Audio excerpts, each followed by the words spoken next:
Assalamualaikum warahmatullahi wabarakatuh. Salam sejahtera untuk kita semua. Perkenalkan, saya Jayanti Armidasari, dosen pada program studi Ilmu Administrasi Negara, Fakultas Hukum, Ilmu Sosial, dan Ilmu Politik, Universitas Terbuka. Pada kesempatan kali ini, saya akan mempresentasikan pernyataan diri dosen dalam unjuk kerja Tridharma Perguruan Tinggi pada bidang pengajaran melalui salah satu sesi pembelajaran mata kuliah Implementasi Kebijakan Publik yang berbobot 3 SKS yang dapat diambil pada semester 3. Mata kuliah ini mempelajari dan mendiskusikan konsep implementasi kebijakan sebagai praktik, strategi, serta inovasi dalam pelaksanaan kebijakan pada konteks tata kelola pemerintahan dalam birokrasi publik. Pembelajaran dilakukan melalui pembahasan kasus dan solusi di lapangan yang berkaitan dengan implementasi kebijakan publik secara langsung dengan menggunakan pendekatan berbasis kasus. Dalam mata kuliah ini terdapat 9 pokok bahasan. Yang pertama, trajektori implementasi kebijakan dan perkembangan studi implementasi kebijakan, konsep serta definisi implementasi kebijakan publik. Yang kedua, teori implementasi kebijakan publik dan determinasi implementasi kebijakan publik. Berikutnya, pendekatan dalam implementasi kebijakan publik, pendekatan top-down, bottom-up, dan sintesis dalam implementasi kebijakan publik. Berikutnya, hubungan administrasi publik dengan studi implementasi kebijakan publik dan proses implementasi kebijakan publik. Selanjutnya, strategik implementasi kebijakan publik, monitoring dan evaluasi implementasi kebijakan publik. Berikutnya, implementasi kebijakan dari perspektif policy networks dan manajemen jaringan dalam implementasi kebijakan publik. Selanjutnya, hubungan jaringan manajerial terhadap implementasi kebijakan, perspektif New Policy Governance dan Governance Network. Selanjutnya, implementasi inovasi kebijakan publik dan pengembangan kapasitas dalam implementasi kebijakan publik, serta tantangan organisasi publik dalam implementasi kebijakan. Selanjutnya, implementasi kebijakan publik dalam perspektif kolaboratif governance dan keuntungan dalam perspektif kolaboratif advantage. Proses pembelajaran dilaksanakan melalui mode sinkronus melalui Zoom dan mode asinkronus melalui tutorial daring di Universitas Terbuka dengan memadukan pembelajaran mandiri melalui bahan ajar, tutorial, forum diskusi, latihan, dan tes formatif. Metode pembelajaran yang digunakan adalah case-based learning, sehingga mahasiswa didorong untuk mengkaitkan konsep implementasi kebijakan dengan berbagai kasus nyata yang terjadi dalam penyelenggaraan pemerintahan. Capaian mata kuliah ini adalah nilai tutorial memiliki bobot 40% dan nilai UAS memiliki bobot 60%. Selanjutnya saya akan mendemonstrasikan materi pada sesi ke-7 yang terdapat pada modul kelima yang membahas tentang strategik implementasi kebijakan publik, monitoring, dan evaluasi implementasi kebijakan publik. Terima kasih, selamat menyaksikan. Wassalamualaikum warahmatullahi wabarakatuh.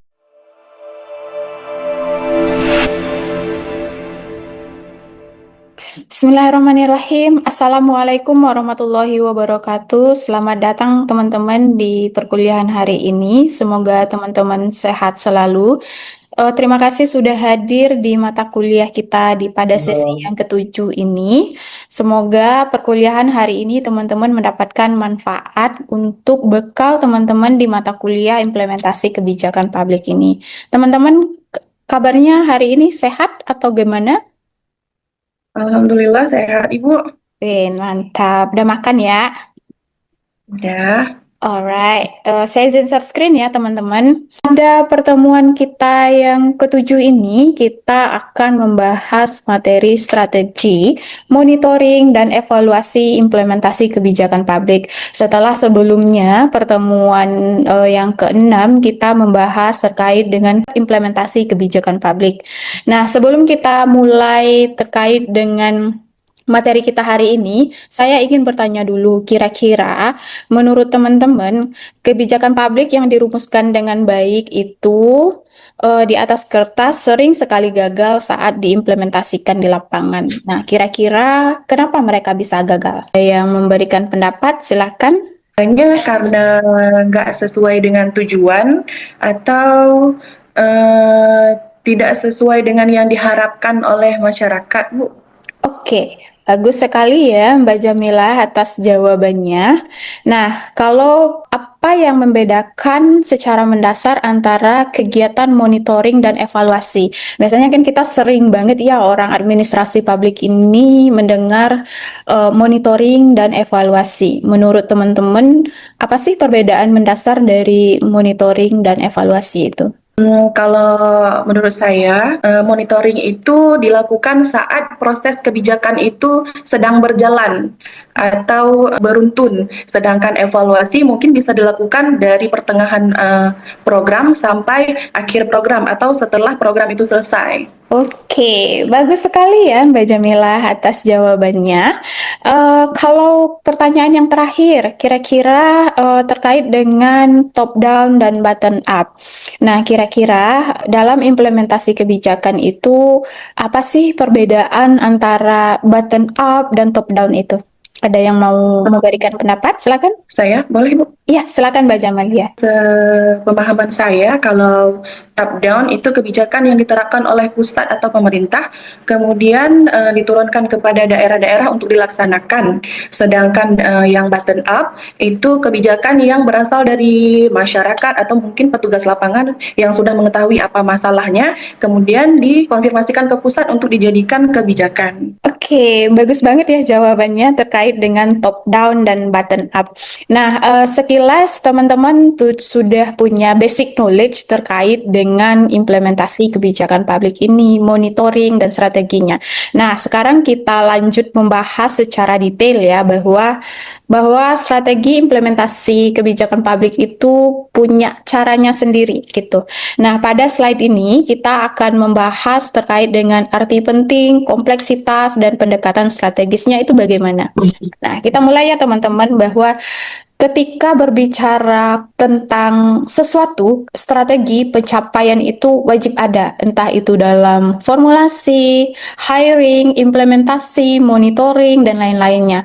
Pun begitu ketika kita berbicara terkait dengan implementasi kebijakan publik, ada strategi-strategi yang akan kita lakukan. Nah, strategi awal yang kita lakukan itu adalah menerjemahkan kebijakan makro. Jadi kalau kebijakan makro itu kan kebijakan yang besar gitu. Nah, biasanya berupa undang-undang. Nah, kita harus menerjemahkan nih kebijakan makro ini sehingga bisa kita terapkan di institusi kita. Nah, biasanya untuk kebijakan makro itu dirumuskan dalam kegiatan-kegiatan operasional. Nah, yang kedua itu berbicara mobilisasi sumber daya gitu. Nah, kalau kita ingin melaksanakan sesuatu gitu, kalau sumber dayanya tidak mendukung, entah itu SDM-nya, entah itu anggarannya, entah itu fasilitasnya, otomatis kebijakan yang akan kita implementasikan itu tidak dapat diwujudkan. Nah, dua strategi tadi. Strategi selanjutnya itu adalah teman-teman mengelola resistensi. Resistensi itu maksudnya apa? Mengantisipasi, mengatasi hambatan politik, sosial, ekonomi yang mungkin muncul. Itu berarti kita lebih ke bersifat preventif. Ketika kita mengambil kebijakan ini, dampaknya terhadap politik apa? Terhadap sosial gimana? Terhadap ekonomi apa gitu. Nah, yang terakhir itu pasti terkait dengan sinkronisasi aktor gitu. Bahwa kebijakan itu dia tidak bisa stand alone, dia nggak bisa berdiri sendiri. Ada aktor-aktor lain yang terlibat, misalnya ada pemerintah, ada masyarakat, ada dunia usaha, ada dunia industri, ada masyarakat pastinya, ada LSM, NGO. Nah, ketika kita ingin melaksanakan suatu kebijakan, maka kita idealnya adalah mensinkronisasikan aktor ini sehingga mereka bisa berjalan secara harmonis begitu. Nah, selanjutnya kita berbicara terkait dengan kompleksitas implementasi kebijakan. Nah, kebijakan itu kan tadi bersifat makro ya. Jadi karena dia makro, ada kompleksitas yang akan terjadi. Contohnya adalah fragmentasi aktor dan institusi. Fragmentasi itu apa, Bu? Jadi, fragmentasi itu dalam kompleksitas itu adalah implementasi itu jarang dilakukan oleh satu aktor tunggal. Jadi, ada banyak yang terlibat di dalam pelaksanaannya, sehingga terkadang masing-masing institusi itu kadang dia memiliki koordinasi yang berbeda, ego sektoral yang berbeda, kepentingan yang terbentur, atau kewenangan yang tumpang tindih gitu. Saking banyaknya aktor-aktor yang terlibat ketika sebuah kebijakan dirumuskan. Kompleksitas yang kedua itu terkait dengan ambiguitas tujuan. Jadi, undang-undang atau regulasi yang dihasilkan dari kompromi politik seringkali memiliki tujuan yang ambigu gitu.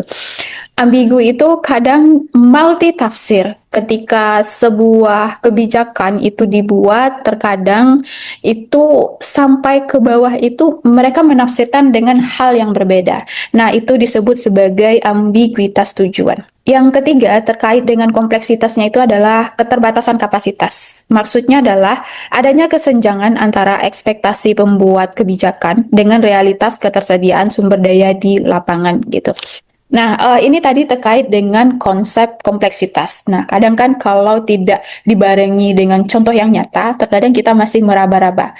Nah, terkait dengan contoh nyata di masyarakat terkait dengan kompleksitas kebijakan itu, bisa kita lihat dalam kompleksitas penyaluran bantuan. Jadi, teman-teman nanti bakalan lebih aware, maksudnya lebih mengenali bahwa ternyata penyaluran bantuan itu sebuah kebijakan juga yang memiliki kompleksitas gitu. Mungkin teman-teman di sini pernah dengar penyaluran bantuan enggak? Apa aja kira-kira yang pernah teman-teman dengar di tempat lingkungannya terkait penyaluran bantuan ini? Ada yang mau memberikan pendapat? Silakan. Begini Bu, Ya, silakan Mbak.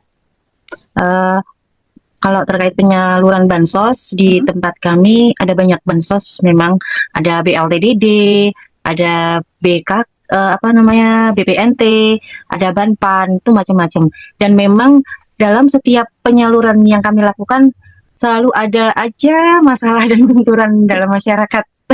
Bansos ini memang paling rawan nih Bu, Iya, gitu. betul. Iya.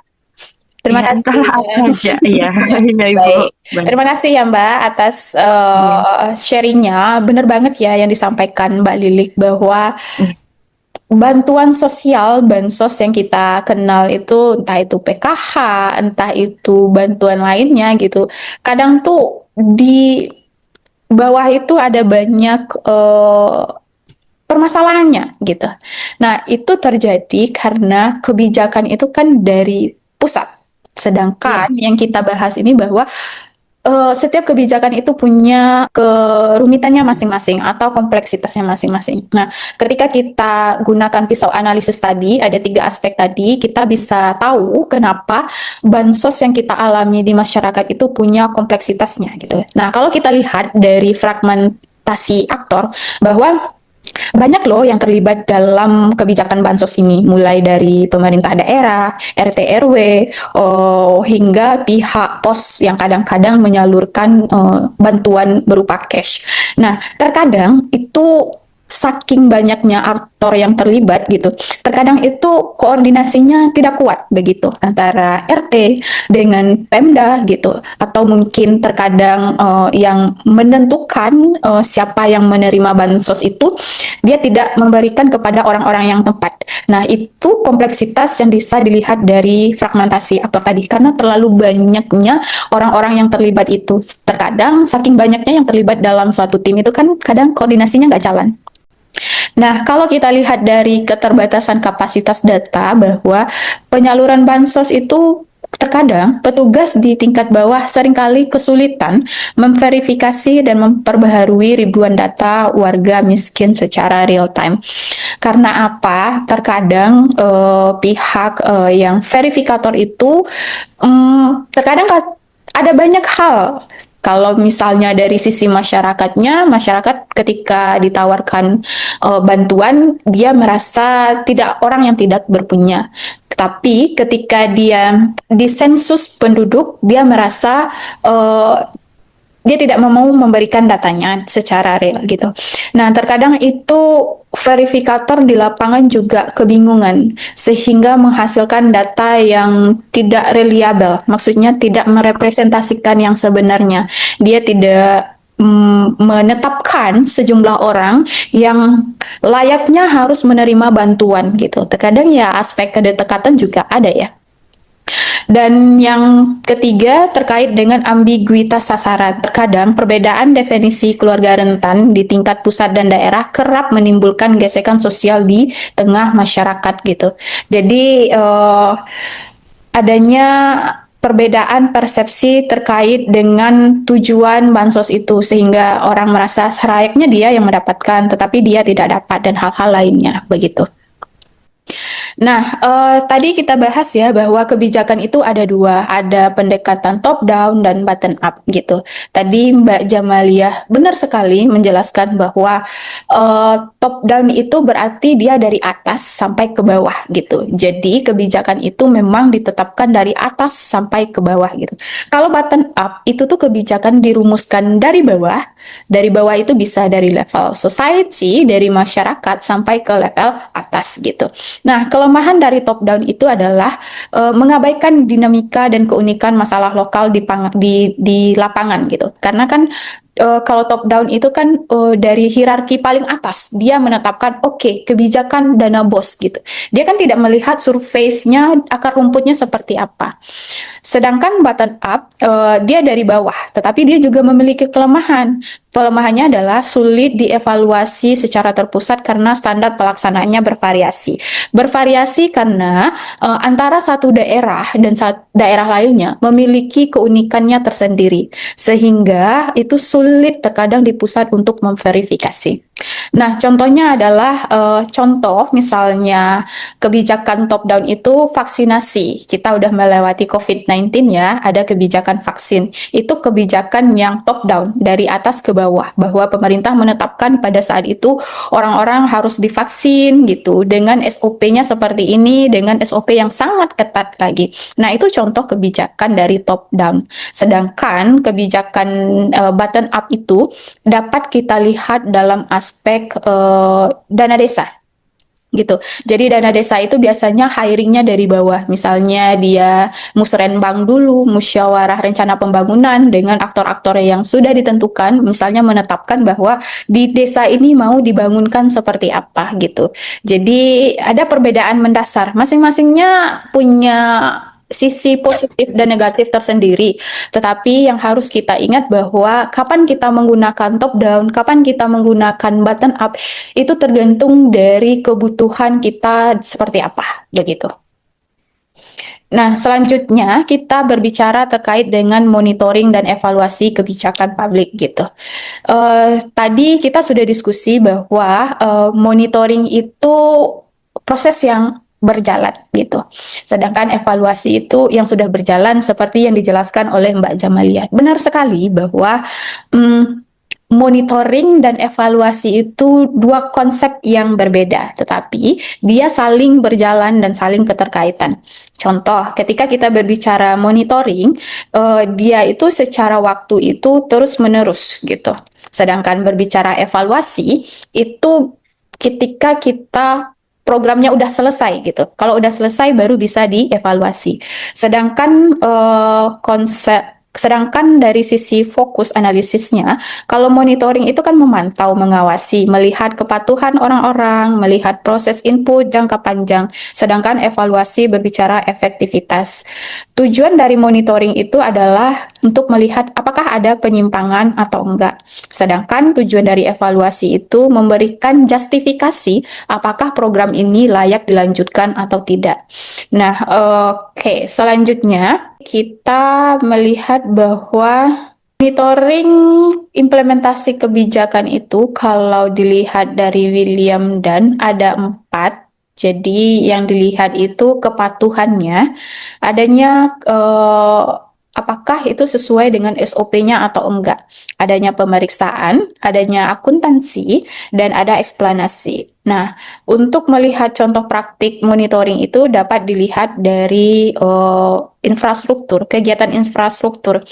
Jadi infrastruktur yang misalnya jalan tol, perumahan rakyat, perumahan subsidi, patuhnya nggak, sesuainya nggak dengan SOP yang ada. Terus anggarannya sesuai nggak dengan budget yang sudah ditetapkan yang sebelumnya gitu.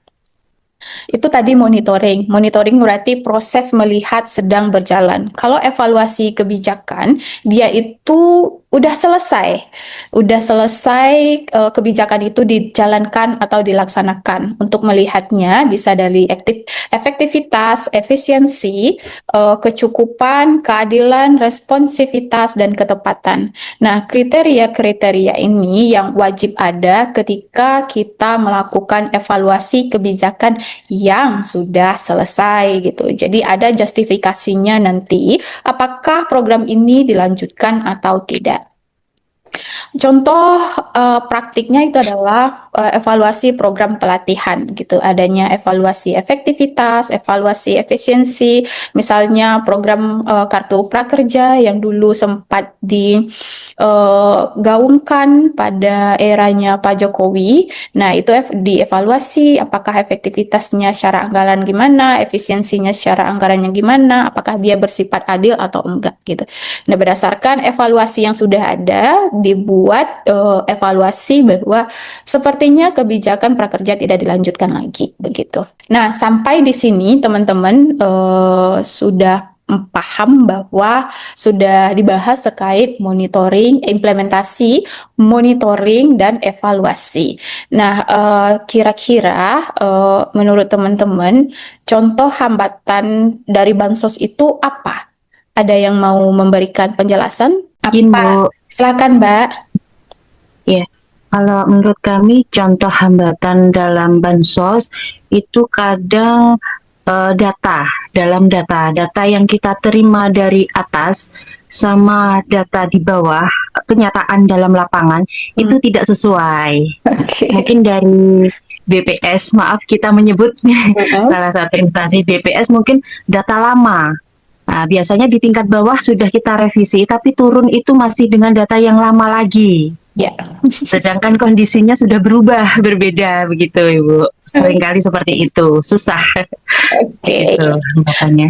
Oke, baik Mbak Lili, terima kasih atas responnya. Benar ya, salah satu fragmentasi aktor itu tadi ya datanya nggak sama gitu. Adanya perbedaan data tadi gitu. Dan mungkin ini tidak hanya terjadi di bansos, tetapi di aspek-aspek lainnya. Kalau masih ada pertanyaan, silakan disampaikan teman-teman. Kerja atau yang bekerja di tempat instansinya masing-masing. Terima kasih teman-teman sudah hadir pada hari ini. Semoga teman-teman sehat selalu dan sampai jumpa di minggu depan. Assalamualaikum warahmatullahi wabarakatuh. Kalau masih ada pertanyaan, silakan disampaikan teman-teman. Oke, cukup? Cukup, Ibu. Oke, baik. Oke, kalau tidak ada pertanyaan selanjutnya, kita akhiri perkuliahan kita hari ini. Terima kasih sudah hadir pada perkuliahan hari ini, sehingga teman-teman mendapatkan insight bahwa dalam kebijakan publik itu ada proses implementasinya. Implementasi itu kapan dilaksanakan, terus monitoring juga ada dalam proses kebijakan. Monitoring itu kapan dilakukan dan evaluasi itu juga ada dalam kebijakan. Nah, untuk evaluasi kapan dilaksanakan dan apa yang harus dilakukan. Semoga perkuliahan hari ini 3 poin itu teman-teman bisa pahami, bisa teman-teman dudukkan basic knowledge-nya sehingga bisa teman-teman aplikasikan tidak hanya pada mata kuliah ini atau bisa dijawab pada asesmen pada ujian akhir semester, tetapi juga teman-teman implementasikan dalam kehidupan teman-teman sebagai pekerja atau yang bekerja di tempat instansinya masing-masing. Terima kasih teman-teman sudah hadir pada materi hari terima kasih teman-teman sudah hadir pada hari ini. Semoga teman-teman sehat selalu dan sampai jumpa di minggu depan. Assalamualaikum warahmatullahi wabarakatuh. Waalaikumsalam warahmatullahi wabarakatuh.